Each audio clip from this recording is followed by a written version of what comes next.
पहला क्वेश्चन, सैंधव शब्द का अर्थ क्या होता है? ठीक है, तो इसका जो अर्थ होता है वो होता है घोड़ा। सैंधव मतलब घोड़ा। अगला है बागेश्वर का, बागेश्वर नहीं, बागीश्वरी, बागेश्वरी का पर्यायवाची शब्द क्या होता है? तो इसे आप याद कर ले, शारदा। धक्का मुक्की में कौन सा समास है? तो ये जो योजक चिन्ह लगा है ना, ये बताता है कि इसमें द्वंद्व समास है।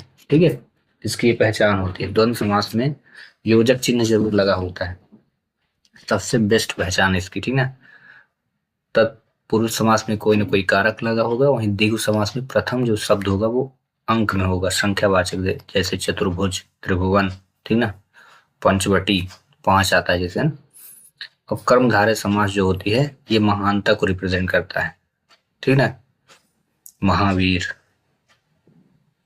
ठीक ना, इस प्रकार के। अगला, भगवान शब्द का स्त्रीलिंग शब्द दिए गए विकल्पों में से कौन सा होगा? तो भगवती, ये ऑप्शन। अगला, मैला आंचल किस विधा की रचना है? तो ये उपन्यास है। ठीक है, क्वेश्चन नंबर 6, निम्नलिखित शब्दों में से एक वर्तनी शुद्ध है, उसे आपको पहचानना है। तो इसका जो करेक्ट आंसर होगा निपराधिनी। ठीक है, निपराधिनी जो है ये शुद्ध वर्तनी है, बाकी सब अशुद्ध है। दक्षिण शब्द का विलोम शब्द क्या होता है बताना है। दक्षिण का विलोम क्या हो जाएगा? वाम, बायां।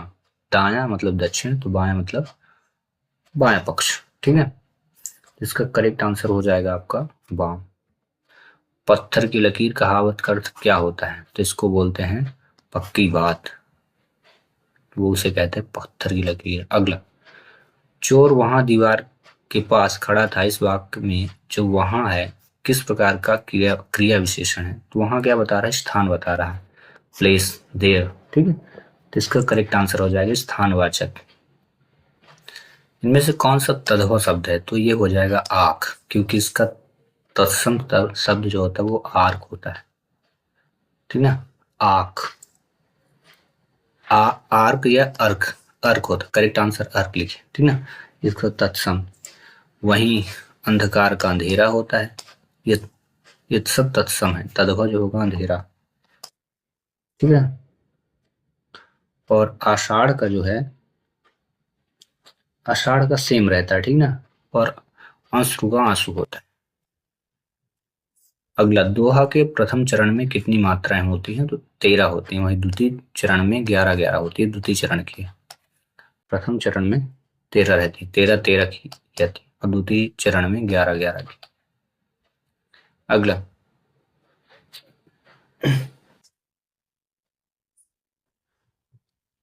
संविधान के किस अनुच्छेद के अनुसार संघ की राजभाषा हिंदी और लिपि देवनागरी है? तो ये अनुच्छेद 343 याद रखिएगा।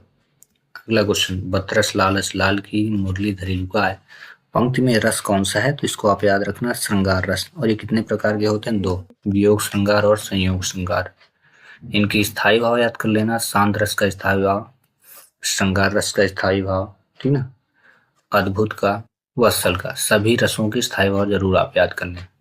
आह वेदना मिली विदाई है, उक्त किस रचनाकार की है? तो ये जयशंकर प्रसाद जी की है। पीपर पात सरिस मंडोला, पंक्ति में कौन सा अलंकार? तो इसके बारे में पिछले लेक्चरों को एक्सप्लेनेशन दिया। ठीक ना, इसमें जो है उपमा अलंकार होगा।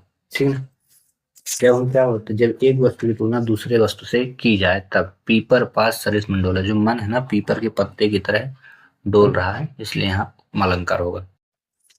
हिंदी की 15 क्वेश्चन हुए कंप्लीट। हम आते हैं इंग्लिश के 15 टॉप 15 क्वेश्चनों को करेंगे। Identify the part of speech of underline word she always receives her guest happily. यहाँ पे देखिए इसकी पहचान यल वाई से होगी। जब भी यल वाई लगा होगा ना तो वो एडवर्ब कहलाता है, याद रखना, एडवर्ब। तो यहाँ करेक्ट आंसर ये हो जाएगा। अगला, he call the police, passive voice बनाना है। ये हमेशा याद रखना, सब्जेक्ट के सेकंड में, मतलब सब्जेक्ट के तुरंत बाद वर्ब की सेकंड फॉर्म आई है, और जब वर्ब की सेकंड फॉर्म आई ना तो पैसिव वॉइस जब बनता है ना, याद रखना हेल्पिंग वर्ब वॉज या वर रहेगी, वॉज या वर। दूसरी कंडीशन वर्ब की थर्ड फॉर्म यूज होगी। ठीक है ना, 2 चीजें। तीसरी कंडीशन जो होगा, सब्जेक्ट जो है ना लास्ट में जाएगा, ठीक ना, और ऑब्जेक्ट जो है वो फर्स्ट में आएगा, पहले फर्स्ट में। तो याद रखना ये जो है ये सब्जेक्ट, ये लास्ट में जाएगा, और ये क्या है, ऑब्जेक्ट है, तो ये कहाँ जाएगा, शुरू में आएगा, द पुलिस शुरू में आएगा। और लगना है वॉज एवर, तो इसमें हेड है रॉन्ग, इसमें हेड है रॉन्ग, इसमें इकलौता है फर्स्ट, तो देखो शुरू में आ गया द पुलिस, यहाँ पे वॉज आ चुका है जिसको मैंने बोला था वॉज एवर, कॉल्ड बाय और हिम, ये जो सब्जेक्ट था वो लास्ट में चला गया, तो ही का प्रोनाउन चेंज होगा, ठीक है ना। प्रोनाउन हमेशा ऑब्जेक्ट में ऑब्जेक्टिव केस का प्रोनाउन लिया जाता है, सब्जेक्ट में सब्जेक्टिव केस का प्रोनाउन लिया जाता है, ठीक है। तो याद रखना आई अगर होता सब्जेक्ट में तो मी लेते, यू होता तो यू ही लेते, विकास, दे का दे ही लिखा जाता है, दे का देम, ठीक ना, ही का हिम और शी का हर लिखा जाता है, ठीक है। जस्ट अपोजिट करेंगे तो हर का शी हो जाएगा, ठीक ना। इस प्रकार से हाँ, किसी पर्सन का अगर नाम लिखा, जैसे राम लिखा तो नो चेंज, राम का राम ही होता है। अगला question 18, the hardships he got success, तो इसका करेक्ट आंसर हो जाएगा बी, डिस्पाइट। इसका अर्थ होता है के बावजूद, यानी बिना किसी परिश्रम के उसको सफलता मिल गई, तो इसको डिस्पाइट बोलते हैं, ठीक ना। अगला, keep the book the self, तो यहाँ पे जो प्रीपोजिशन आएगा ऑन आएगा, द सेल्फ मतलब होता है दरार, ठीक ना। तो आपको अपनी किताब को कहाँ, दराज में रखना है, दराज, दरार नहीं दराज बोलते हैं, ठीक ना। तो ऑन द सेल्फ होगा, ठीक ना, ओवर नहीं, ऊपर जब स्थित होती तब के लिए, इन मतलब के अंदर, यानी बिल्कुल स्थायी, और एट मतलब हो जाता है टाइम बताने के लिए, ठीक ना, टाइम बताने के लिए। द एंटोनियम्स ऑफ प्रैग्मेटिक इज, इसका अर्थ होता है व्यवहारिक, ठीक ना, और इसका अर्थ होता है अव्यवहारिक, लॉजिकल, तो इसका एंटोनिम्स ये हो जाएगा, he is officer in the Indian army. जब इसको हमने पढ़ा तो ऑफिसर पढ़ा तो शुरू में आ का यूज किया, और आ जो होता है ना स्वर होता है, और जब जो साउंड होना स्वर में आए तो एन, एन का यूज हम करते हैं, ठीक ना। इसी से मिलता जुलता एक क्वेश्चन भी देता हूँ, आई नहीं, he is fill the blanks honest, honest man, इसमें करेक्ट क्या आएगा, इन्हीं चार ऑप्शनों में से देखते हैं किसको ये क्वेश्चन समझ में आ गया। The correctly spelled word is, इसका करेक्ट आंसर सी होगा, नहीं, होमोजियस, होमोलॉजियस इसको बोलते हैं सजातीय, 22 का बी होगा, ठीक है। अगला question very important question 23, smoking is injurious to health, शरीर के लिए हानिकारक होती है स्मोकिंग, धूम्रपान करना। तो स्मोकिंग क्या है, ये यहाँ जो है ना सब्जेक्ट का काम कर रहा है, नाउन की भांति, यहाँ ये नाउन की तरह कार्य कर रहा है, लेकिन ये क्या है, स्मोक वर्ब होता है, वर्ब की फर्स्ट फॉर्म में आईएनजी लगाने से वर्ब की फोर्थ फॉर्म बनी है, इसलिए यहाँ जीरंड वर्ब कहलाएगी। जीरंड वर्ब जब सब्जेक्ट के तुरंत लगती है ना तो उसको नाउन बोलते हैं, नाउन का काम करती है, बट ये करेक्ट आंसर क्या होगा, जीरंड, ठीक ना। रीजन क्या है, वर्ब की फर्स्ट फॉर्म में जब आईएनजी लग जाए तो फोर्थ फॉर्म तो बनती ही है, लेकिन जब उसका यूज हम सब्जेक्ट में करें यानी तुरंत ही वर्ब के जस्ट पहले, तो वो जीरंडियल वर्ब होता है। अगला द सिनोनिम ऑफ डेइट, इसका होगा वर्शिप, इसका अर्थ होता है देवता, इसीलिए देव, देवता या पूजा, वर्शिप का मतलब होता है पूजा पाठ। ए या एन, आर्मी ऑफ आंट्स, यहाँ आर्मी होगा, ठीक ना, जो चींटियों का झुंड होता है ना उसे बोलते हैं आर्मी ऑफ आंट्स। अगला Hemis national park in Ladakh में है, ठीक ना, इसका करेक्ट आंसर। अगला the silent letter in the word rain, तो यहाँ जी साइलेंट, हमने सबको यूज किया, जी को यूज नहीं किया, ठीक ना, इसका करेक्ट आंसर। इसमें साइलेंट क्या है देखते हैं कौन बताएगा, सबसे पहले 28, 28 में लिखा क्या है, आइडेंटिफाई द करेक्ट स्पेलिंग, ठीक ना, इसका करेक्ट हो जाएगा separate, SEPARAT। 29, he fill in the blanks arrived on time if he had known the things, क्या होता है जब हम कोई बात जो कंप्लीट ना हो और उसके बारे में चर्चा करते हैं ना, तो वहाँ वुड हैव का यूज होता है। क्या याद रखना, वुड हैव, ठीक ना। ये वर्ब की थर्ड फॉर्म और सेकंड फॉर्म दोनों ही है, ठीक है। और इसके पहले जो है ना, इसको भी यूज हम कर सकते थे, इसको भी यूज कर सकते थे, इसको भी और इसको भी, सब। बट मेन क्या है ना, जब किसी कोई चीज कंप्लीट ना हो, उसके बारे में चर्चा की जाती है, तो हम वुड हैव को यूज की जाती, वुड हैव को यूज हम करते हैं, यानी बीती हुई बात। जैसे इसका अर्थ निकल रहा, he would have arrived on time, वह समय पर आ जाता, if he had known the thing, the timing, यदि उसे समय के बारे में ज्ञान होता, ठीक ना। तो मतलब ऐसा काम कंप्लीट नहीं हुआ है, इसलिए चर्चा की जा रही है। अगला last question of this topic, hostel mean, इसका अर्थ क्या होता है? तो इसको बोलते हैं धक्का मुक्की करना, ठीक ना। इसलिए इसका जो करेक्ट आंसर होगा होगा ये see, to push or move rapidly. धक्का मुक्की करने को बोलते हैं to push or move rapidly, ठीक ना, रैपिडली। इस प्रकार ये 30 क्वेश्चन हुए कंप्लीट। अब हम करेंगे मैथ के क्वेश्चनों को। क्वेश्चन नंबर 81 टॉप 20 मैथ के क्वेश्चन देखेंगे, जिसमें पहला क्वेश्चन है घनमूल ज्ञात करना है, यानी क्यूब रूट, ठीक है। तो सबसे पहले आप क्या करिए, ये मिक्स फ्रैक्शन दिया है यानी मिश्र भिन्न, तो इसको सिंपल फ्रैक्शन में आप कन्वर्ट कर लो। करेंगे कैसे, इसको इसमें इंटू कर देना, जितना भी इंटू आए यानी मल्टीप्लीकेशन आए उसको 10 से प्लस कर देना, ठीक ना। तो 27 दूनी 54 10 64 हुआ, यानी 64/27।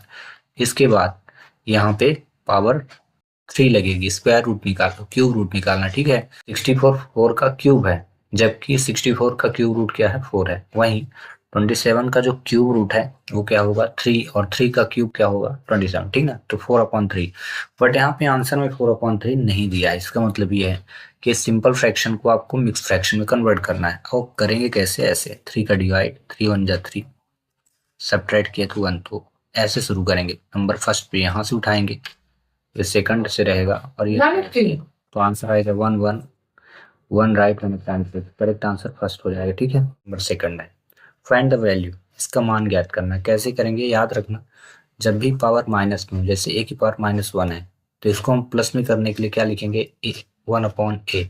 ऐसे ही x की पावर माइनस में है, तो इसको प्लस में करने के लिए आप क्या करोगे, y/x हो जाएगा, ठीक ना, रूट में इंटू, ये पॉइंट यानी इंटू है। ऐसे ही ये हो जाएगा z, तो z/y, तुरंत ही डिवाइड पे बाई जाएगा, जिसमें पावर माइनस में होगी वो नीचे आएगा, ठीक है। वही z इनवर्स है, ये तुरंत नीचे आएगा, यानी x/z हो जाएगा ऐसे। फिर जो ही वैल्यू डिवाइड हो तो डिवाइड करना, z से z डिवाइड हुआ, पाई से y कट गया, x से x, तो बचा कितना, 1। तो 1 का स्क्वायर रूट 1 ही होता है, तो करेक्ट आंसर इतना, ठीक है। अगला क्वेश्चन करते हैं। ABC का जो भार है, वेट ऑफ ABC 50 kg है, वहीं A और B का औसत भार जो है वो 40 kg है। तो बोला है C का भार क्या होगा, what is the weight of C। ये एवरेज वेट है 50 kg, किन का, 3 का, 1 2 3 का। तो इसमें हम टोटल निकालेंगे, 3 का मल्टीप्लाई कर देंगे। टोटल जो वेट होगा A B और C का टोटल वेट कैसे निकलेगा, 3 का मल्टीप्लाई करने पे, 3 5 जा 150 आया।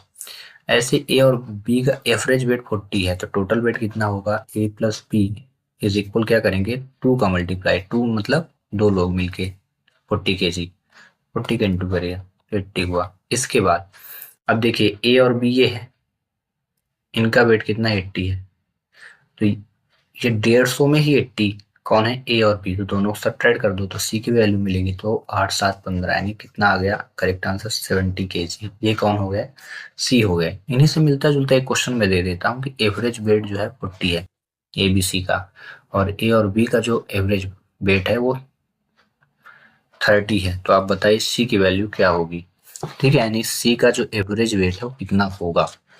देखते हैं कि आपको समझ में आया कि नहीं। अगला क्वेश्चन, ये क्वेश्चन थोड़ा टफ है, थोड़ा टफ है, क्योंकि ये एग्जाम का जो ट्रेंडिंग है वो इजी क्वेश्चनों को उठाता है, थोड़ी टफ है, बट इसको आप कर लें।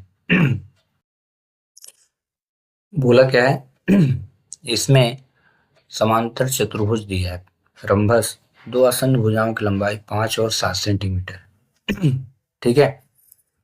अब बिंदु को जोड़ने वाले बीकर्ण की लंबाई 9 है। ठीक है, मतलब ये इस प्रकार से ट्राइंगल दिया है, कहा जाए कि इस प्रकार से। ठीक है। थोड़ा सा बड़ा बना लेता हूँ, ज्यादा ठीक रहेगा। ठीक है, ऐसे कर, ऐसे। डायगोनल 9 सेंटीमीटर का दिया है और दो साइड है, एक 7 की है और एक 5 की है। ठीक है ना। तो बोला है कि समांतर चतुर्भुज का क्षेत्रफल कितना होगा, आपको बताना है। ठीक है, तो इसको ज्ञात करने के लिए हम क्या करेंगे, इसको हीरोन फार्मूला से सॉल्व करेंगे। और हीरोन फार्मूला लगाने के लिए पहले एस की वैल्यू निकालेंगे, ए प्लस बी प्लस सी अपॉन 2। तो सभी तीन साइड 1 2 3 ए बी सी है, तो 9 प्लस 5 और प्लस 7 अपॉन 2 करिए। 9 5 14 और 7 4 11, यानी 21/2 हुआ। ये इतना आ गया। ठीक है, इसके बाद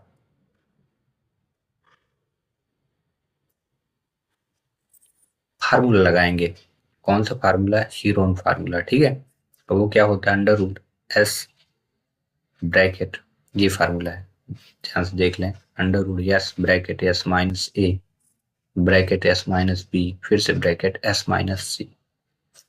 ठीक है, अब यहाँ पे आप रखिए एस की वैल्यू कितनी आई है, देखिए 21/2।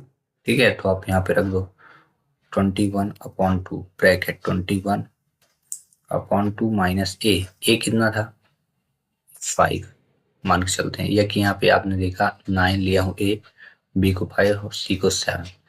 तो यहाँ पे हम लिखेंगे 9 ब्रैकेट 21/2 माइनस 5 फिर से ब्रैकेट 21/2 माइनस कितना हो जाएगा 7।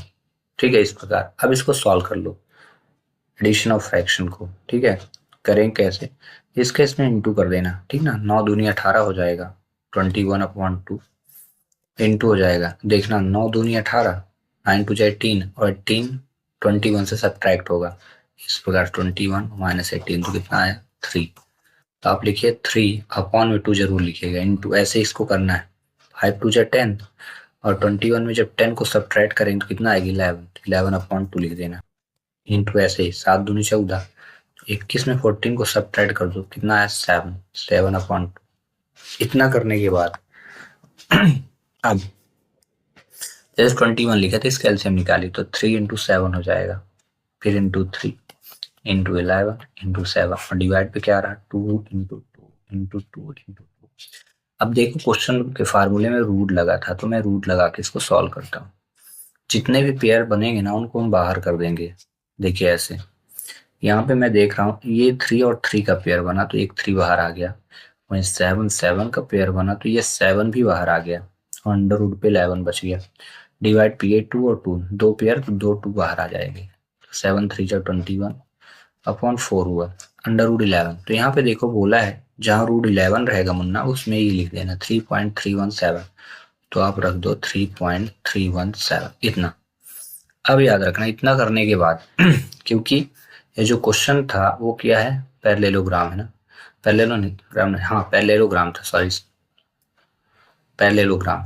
अब पैरेललोग्राम होता है ना, तो उसके जो हम एरिया निकालते हैं, ठीक है, उसमें दो साइड इक्वल रहेंगी, सामने सामने का ट्राइंगल जो रहेगा वो सेम दिखेगा।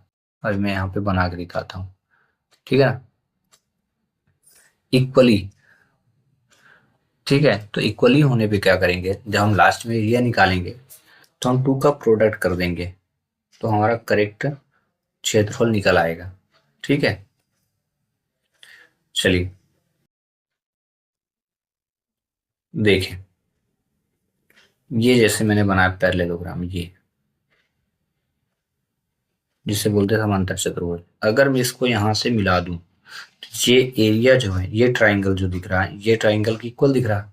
इसका मतलब जितना एरिया इस ट्राइंगल का रहेगा उतना ही एरिया इस ट्राइंगल का रहेगा, तो दो ट्राइंगल इक्वली रहते हैं। इसलिए लास्ट में जब हम इसका आंसर फाइंड करेंगे तो क्या करेंगे 2 का इंटू करके फाइंड करेंगे, ठीक ना, क्योंकि दो ट्राइंगल है इसमें। चलिए 2 से डिवाइड करिए तो 2 आया, बाकी इनका इंटू करके आप 3.317 का डिवीजन कर दें तो आंसर आ जाएगा। ठीक है, तो इसका करेक्ट आंसर कितना हो जाएगा 34.83। ठीक है, ऐसे डिवाइड कर दीजिएगा इसका, 2 1 कम 2, फिर ये, ठीक है। अब जितना आया है इसका आपस में मल्टीप्लाई करेंगे तो 3483 अप्रॉक्सीमेट वैल्यू, तो ये करेक्ट आंसर हो जाएगा, ठीक ना। इतने बड़े बड़े क्वेश्चन नहीं आएंगे, आप निष्फिक्र रहें। छोटे क्वेश्चन जैसे ये को बोर्ड मास रूल से सॉल्व करना है, ठीक ना। ये माइनस में उधर जाएगा तो प्लस, और ये प्लस में तो इधर ले आएंगे तो माइनस में हो जाएगा। तो ऐसे लिखें 6 इंटू 16 इंटू 5, और 5 ये डिवाइड में है तो हम यहाँ पे 3 कर दिए डिवाइड में, -96 इज इक्वल टू, करिए आप कितना हो जाएगी ये, क्वेश्चन मार्क करके उस पार ऐसे, ठीक है। ये 3 से डिवाइड हुआ तो 2 आया, और इसके बाद 5 2 जा 10, और 10 में जैसे हमने 16 का इंटू किया तो 160 हुआ, -96 इज इक्वल क्वेश्चन मार्क के ऊपर स्क्वायर, 4 आ गया, 10 तो 6 आ गया, ठीक ना। 64 क्वेश्चन मार्क का स्क्वायर, स्क्वायर जैसे ही हटाएंगे तो 64 के ऊपर ये आ जाएगा रूट, और 64 का स्क्वायर रूट कितना होता है 8, तो करेक्ट आंसर कितना आ जाएगा ये, ठीक है। अगला क्वेश्चन करते हैं। एक वर्गाकार चादर की प्रत्येक भुजा की लंबाई, length of square sheet 2 metre है, ठीक है। एक चादर में से 20 सेंटीमीटर, ध्यान रखना इसमें मीटर दिया सेंटीमीटर दिया, कि वर्गाकार टुकड़े काट ले जाते, उसमें से 20 सेंटीमीटर का जो पीस है उसको काटा गया, बाहर निकाल दिया गया, ठीक है। तो टुकड़ों की संख्या कितनी होगी ये आपको बताना है। तो हम दोनों के स्क्वायर निकालेंगे। 2 का स्क्वायर कितना होता है 4 मीटर स्क्वायर, इसका भी कितना होगा 20 का 400 स्क्वायर होगा, क्योंकि स्क्वायर निकालना, ठीक ना लास्ट ये। अब ध्यान रखना ये सेंटीमीटर स्क्वायर, अब वो क्या है मीटर स्क्वायर। 1 मीटर में कितने सेंटीमीटर होते हैं, 1 मीटर इज इक्वल 100 सेंटीमीटर, ठीक है। तो 1 मीटर स्क्वायर इज इक्वल कितना हो जाएगा, 4 जीरो बढ़ जाएंगे, ठीक है ऐसे। तो ऐसे ही 4 मीटर का कितना हो जाएगा 4000, नहीं सैकड़ा हजार 10,000 का 2.5 सैकड़ा हजार 10,000, ठीक ना 40,000 हो जाएगा, 4,000 नहीं। और ये डिवाइड में है ये 400 रख दीजिए, ध्यान रखिएगा 2 दूनी 4, 2 जीरो, ठीक ना 400। अब बस डिवाइड करिए तो 1 2 2 जीरो कट गए, फिर 4 से 4 काटे तो 1, और ये 2 जीरो बचेगी तो 100। तो करेक्ट आंसर क्या हो जाएगा आपका ये 100, ठीक है। इसी से मिलता जुलता एक क्वेश्चन दे देता हूँ कि लंबाई अगर 3 मीटर की हो और यहाँ सेंटीमीटर की जो पीसेस काटने हो 30 सेंटीमीटर के काटने हैं, तो करेक्ट आंसर कितना आ सकता है बताइए। हम कर लेते हैं 87, 2 की power 4 plus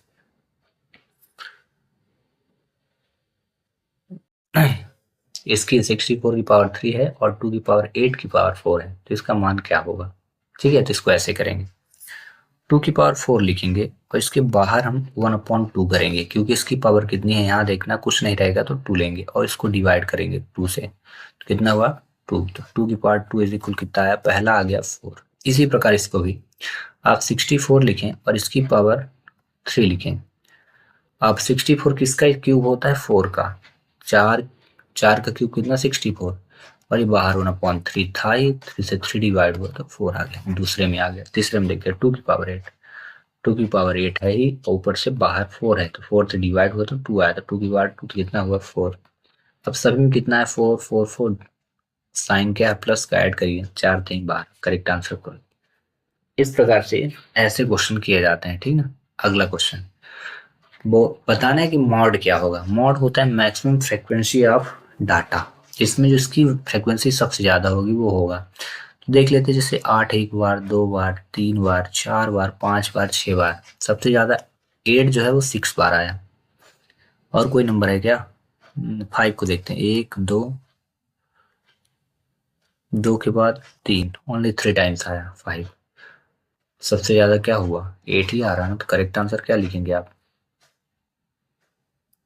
8, B option is correct, ठीक ना। ये हो जाएगा मॉड।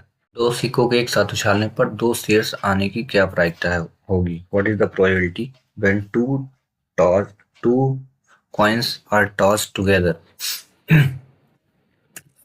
जो प्रोबेबिलिटी फाइंड करनी है वो 2 हेड की फाइंड करनी, ठीक है। तो इसमें क्या है, जब 2 कॉइन्स को टॉस करेंगे तो जो टोटल इवेंट्स आएंगे तो एच बनेगा, एस टी बनेगा, मतलब head head head tail, tail tail बनेगा और टेल हेड, ये इसके टोटल नंबर ऑफ इवेंट्स होते हैं। इनकी जब हम प्रोबेबिलिटी फाइंड करते हैं तो डिनोमिनेटर में यही टोटल नंबर लिखे जाते हैं। 4 हो गया, ठीक है। अब बोला 2 सीड्स, यानी दोनों सिक्कों में ना हेड दिखने चाहिए, ठीक ना। तो कितने इवेंट्स बन रहे हैं? ओनली वन, दोनों में हेड है। बाकी में क्या है? Tail head, tail head, head tell, ऐसे बन रहा, ठीक है। तो इसका आंसर क्या हो जाएगा? 1/4, ठीक है। तो यही अगर मैं आपसे पूछूं कि दोनों सिक्कों के को ही उछाला जाता है और दोनों में टेल आने की प्रायिकता क्या होगी, ठीक ना, उसको आप फाइंड करके बताइए क्या होगा। तब तक हम देते हैं अगला क्वेश्चन। यदि किसी कार की चाल जो है 80 किलोमीटर पर आवर है, ठीक ना, द स्पीड ऑफ कार, तो इसकी चाल मीटर पर सेकंड में। इससे प्रीवियस जो लेक्चर मैंने बनाया था उसमें इसके बारे में मैंने डिस्कस की थी। तो जो स्पीड होती है ना, याद रखना है, स्पीड अगर किलोमीटर पर आवर है तो इसको मीटर पर सेकंड में कन्वर्ट करने के लिए 5/18 का 18 इंटू करते हैं। वही अगर मीटर पर सेकंड में हो तो इसको किलोमीटर पर आवर में कन्वर्ट करने के लिए 18/5 का डिवाइड इंटू करते हैं, ठीक ना। तो ये है किलोमीटर पर आवर में। तो इसमें हम जब इंटू करेंगे ना, तो किसका इंटू करेंगे? 5/18, बस आंसर आ जाएगा। 2 से डिवाइड हुआ 40 आया और 2 से डिवाइड हुआ तो 9 आया। इसके बाद डिवाइड हो ही नहीं रहा, 10 का इंटू करिए तो 40 × 5 = 200 हुआ, अपॉन में 9। अब यहाँ ये सिंपल फ्रैक्शन है, मिक्स फ्रैक्शन में आंसर दे रहा है। इस प्रकार आंसर नहीं है, मतलब मिक्स फ्रैक्शन में। तो इंटू करिए, वो डिवाइड करिए 200 में 9 का, तो 9 2 जा 9 दूनी 18, 2 बच गया 20 हुआ, 9 दूनी 18, 22 आया किसी में क्या? ये देखिए, ये करेक्ट आंसर। इसी से मिलता जुलता एक क्वेश्चन मैं देता हूँ। 72 किलोमीटर पर आवर को आप मीटर पर सेकंड में कन्वर्ट करके बताइए क्या होगा, ठीक है। तब तक हम कर लेते हैं क्वेश्चन नंबर अगला 91। फैक्टर फाइंड करना आखिर क्या होगा। तो इसको फैक्टर फाइंड करने के लिए क्या करते हैं, पहले क्वेश्चन ये 2 का पेयर आप बना लीजिए। इस प्रकार से बना लिए, इसमें 8 और 4 का एचसीएफ ले लीजिए आप।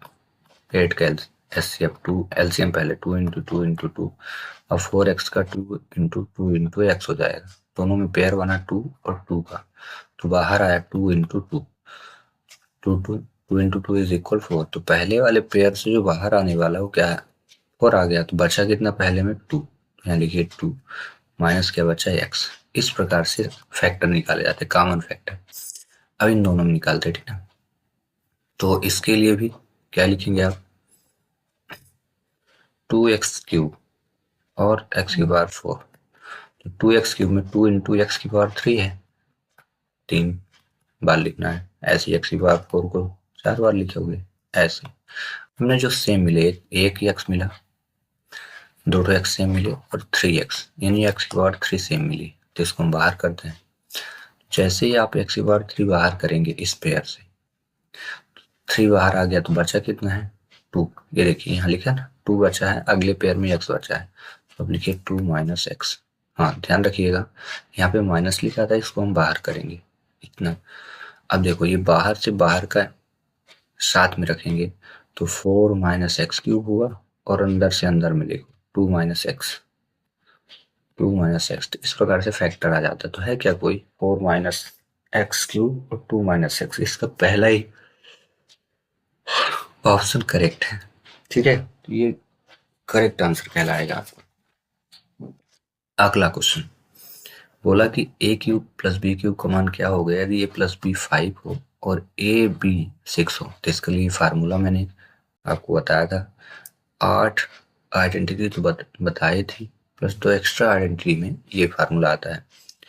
a³ + b³ = ये प्लस में है तो इसका आंसर पहले होगा a + b। अब फिर अंदर जब लिखेंगे तो a² - ab + b², ये होता है। तो बस a + b जहाँ होगा 5 लिख देना, तो आप लिख दो यहाँ पे 5, ठीक है। अब बचा है ए बी, जो है वो 6 दिया है, यहाँ तो लिखते हुए आप 6, बाकी तो वैल्यू ही नहीं है ना। तो इसके लिए फिर से आपको कॉमन चीजें लेनी पड़ेगी, नहीं फैक्टर लेना पड़ेगा, ठीक है। जबकि गलती से मिस्टेक भी हो सकता है, a + b का होल क्यूब लगा था तो ज्यादा सही होता, ठीक है ना। बट कोई बात नहीं। इसके लिए फार्मूला हम चेंज कर देते हैं थोड़ा सा। A cube plus B cube is equal to A plus B का होल क्यूब।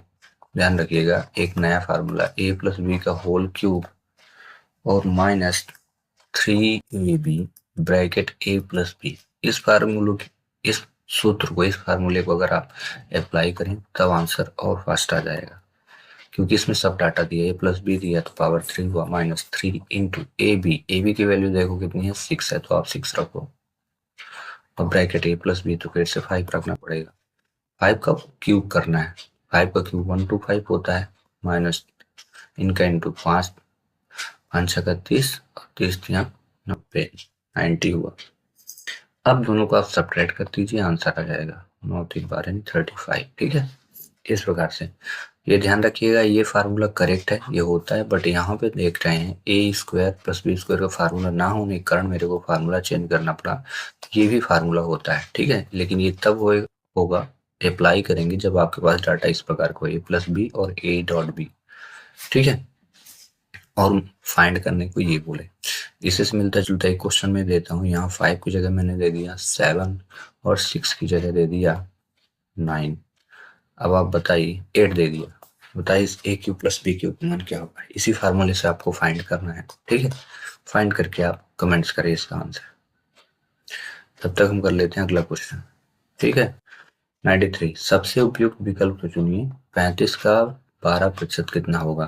तो देखिए का मतलब what is the percentage of 35 और 12%, तो ऐसे का मतलब इंटू 12 और परसेंट का मतलब होता है 100। ऐसे बस कटे तो काट दीजिए, तो 5 से काट रहे हैं हम, 5 से बन जाए 5 पूछा, और कट रहा है 2 से, ये कट जितना कटे फिर से कट रहा क्या। हाँ, तो हम क्या करते हैं, इसका इसमें इंटू कर देते हैं, 7 6 42 हो, अपॉन में 10 है, और 10 में कितने जीरो, एक, तो एक अंक बाद पॉइंट लगाए तुरंत आंसर आएगा, तो 4.2 है क्या, ये बिल्कुल ठीक है।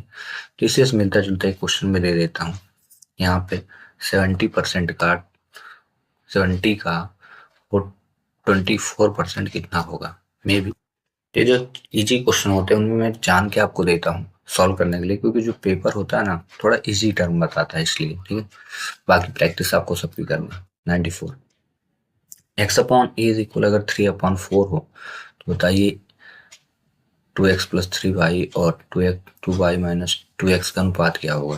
तो ध्यान रखिए x की वैल्यू यहाँ 3 है और y की वैल्यू 4 है, तो आप रख दीजिए यहाँ पे x की जगह, तो 2 इंटू 3 करिए और प्लस 3 इंटू 4 कर दीजिए। ऐसे ही यहाँ पे भी 3 इंटू 4, क्योंकि x की वैल्यू 4 है, तो माइनस 2 इंटू 3 कर दीजिए और सॉल्व कर दीजिए। 6 प्लस 6 3 जा 4 3 जा 12, ऐसे 3 4 जा 12 माइनस 6, ये ऐड हुआ और ये सब्ट्रैक्ट हुआ तो 6 आ गया। अब बोला है रेशियो क्या होगा, तो टेबल पढ़ना, 6 1 जा 6 और 6 3 जा 18, तो 3:1। इसमें है क्या ऑप्शन, देखिए आगे से इस प्रकार से आप क्वेश्चन कर सकते हैं। तो मिलता जुलता एक क्वेश्चन मैं दे देता हूँ, x अपॉन वाई की जगह मैंने चेंज कर दिया है, 2/5 कर दिया है, ध्यान रखिएगा, नहीं 6/8 कर दिया। तो आपको बताना है, फिर से क्वेश्चन यही है, आपको बताना इनका अनुपात क्या होगा, what is the ratio of their number. 95 Tom अपने पिता से आधी आयु का है, ठीक ना, ये मान के चलते हैं टॉम है, पिताजी है। पिताजी अगर x होंगे तो टॉम कितना हो जाएंगे, वो x/2, आधा का मतलब होता है half. If Tom is half the age of father, 10 वर्ष पहले, जब भी कभी बिफोर बोले ना, 10 ईयर बिफोर, तो माइनस कर देना है एज में, उतना ही। वह अपने पिता की आयु का 1/3 था 10 वर्ष पहले, ठीक ना। x/2 minus 10 is equal to x-10, वो अपने पिताजी से 1/3 था। ये टॉम आज से 5 वर्ष बाद उसके पिता की आयु क्या होगी, ठीक ना, आज से 5 वर्ष बाद बताना है। पहले x की वैल्यू फाइंड कर लेते हैं, 2 से इधर इंटू हो जाएगा, ठीक है, 2 से हम यहाँ पे इंटू कर देंगे। 10 वर्ष पहले वह अपने पिता की आयु का 1/3 था, फिर से क्वेश्चन थोड़े पढ़ लेते, ठीक ना। चलिए सॉल्व करते इसको। x माइनस 20 होगा, अपॉन में 2 रखिएगा, इज इक्वल x माइनस 10 है ये, अपॉन में 3 इंटू करिए तो 3x minus 60 is equal to 2x और माइनस 20। ये 2 को यहाँ पे इंटू किया गया, ऐसे 3 को दोनों में, इसमें। अब 3x minus 2x is equal क्या हो जाएगा, माइनस 20 और प्लस 6, क्या हो जाएगा, x इज इक्वल कितना, 14। इन x की वैल्यू हो जाएगी 14।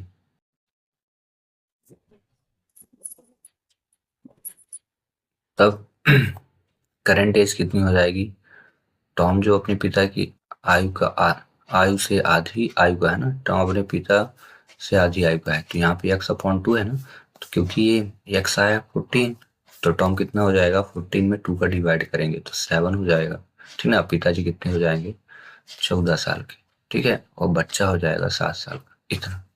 अब 5 वर्ष बाद बोला कितना होगा, आज से 5 वर्ष बाद उनके पिता की आयु कितनी होगी।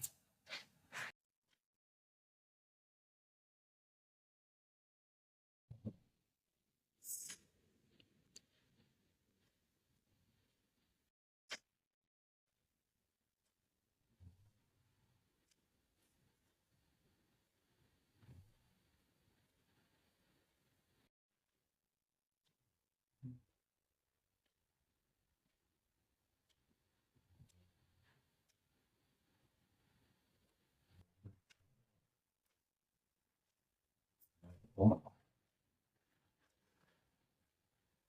95। टॉम अपने पिता से आधी आयु का है, मान के चलते हैं कि जो पिताजी हैं उनको मान लेते हैं 2x हैं, 2 वर्ष के, तो टॉम जो होंगे कितने साल के हो जाएंगे, आधे हैं ना, 1 साल के हो जाएंगे। अब 10 वर्ष पहले बोला है तो दोनों की एज में हम 10 डिफरेंस करेंगे, यानी 10 को हम घटा देंगे, ऐसे x माइनस 10 बोला। 10 वर्ष पहले, बिफोर 10 ईयर, वह अपने पिता की आयु का एक तिहाई है, his 1/3 डेज ऑफ फादर, पिता पिताजी से 1/3 है, तो यहाँ 1/3 का इंटू करना। अब अब इसको सॉल्व कर दीजिए, 2x माइनस 10 इज इक्वल 3 का इंटू यहाँ पे और यहाँ पे 3x माइनस 30। अब 2x minus 3x is equal हो जाएगा माइनस 30 और माइनस 30 और प्लस 10 हो जाएगा, क्योंकि ये जो है ना माइनस है तो प्लस हो गया इधर। आप तो माइनस एक्स इज इक्वल क्या होगा, माइनस 20, यानी x की वैल्यू कितनी आ गई, 20 है। अब x की वैल्यू 20, तो पिताजी कितने हो गए, 22 जा 40, 40 क्यों हुआ, ध्यान रखिएगा x की वैल्यू 20 है, इंटू कर दिया, और ये हो गए, बेटा हो गया 20 साल। बोला है 5 वर्ष बाद पिता की आयु कितनी होगी, 5 वर्ष बाद यानी आफ्टर 5 ईयर, तो दोनों में 5 का ऐड कर दीजिए, तो ये हो जाएंगे 45 के और ये हो जाएंगे 25 के, तो पिताजी कितने साल के, 40, ठीक ना।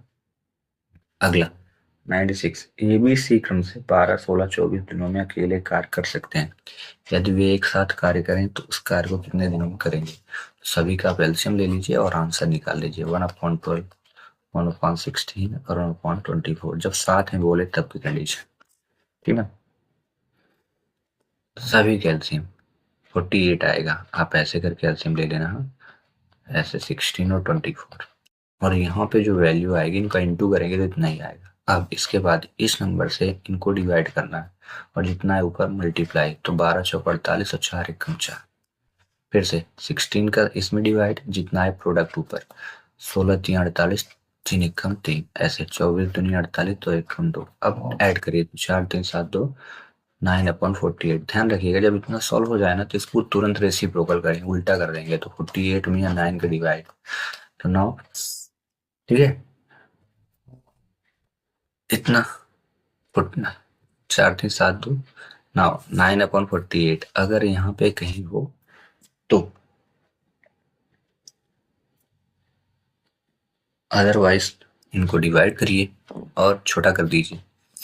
तो अगर ये डिवाइड हो रहा हो सेम नंबर से तब, तो 3 एकम 3, 3 या 18, ठीक है, 3 3 जा 16/3 आ रहा, ये करेक्ट आंसर हो जाएगा। अगर सेम नंबर से डिवाइड हो तो आपको इसका प्राइम फैक्टर जरूर फाइंड कर लेना। अगला 97, साधारण ब्याज पर उधार दी गई राशि 4 वर्ष बाद 1200 रुपए 7 वर्ष बाद इतनी हो जाती तो मूलधन क्या है। तो इसके लिए क्या करेंगे, दोनों को आपको फैक्टर सबट्रैक्ट कर देना है, ठीक है, दोनों को। तो पहले इंटरेस्ट निकलेगा, तो 1500 में जब हम 1200 घटाएंगे तो कितना आएगा, 300 रुपए आएगा। इसको बोलते हैं सिंपल इंटरेस्ट बोलते हैं। इतना आ गया, और दोनों को आप सबट्रैक्ट करेंगे तो ईयर को, यानी जो समय दिया है, ठीक है, घटाएंगे, इनको भी घटाएंगे तो कितने साल का ब्याज निकलेगा, 3 साल का। समय कितना हो जाएगा, टाइम, जिसे बोलेंगे 3 ईयर। ये हो गया। अब इतना होने के बाद, ठीक है ना, जैसे ही इतना आए तो प्रिंसिपल निकालने के लिए इनका डिवाइड कर दीजिए आप, ठीक ना, तुरंत ही। पहले इनको आप डिवाइड करिए, और डिवाइड करने के बाद जो छोटी वैल्यू है, जैसे 12,000 15,000, छोटा मान क्या है 4, इसका इंटू कर दीजिए, आंसर आ जाएगा 3 एकम 3, ठीक है ना, 3 एकम 3 हुआ, और इंटू हुआ तो 400 रुपए आया, ठीक है। तो ये हो जाएगा 4 वर्षों का साधारण ब्याज, सिंपल इंटरेस्ट, ये 4 वर्षों का आ जाएगा, ठीक है।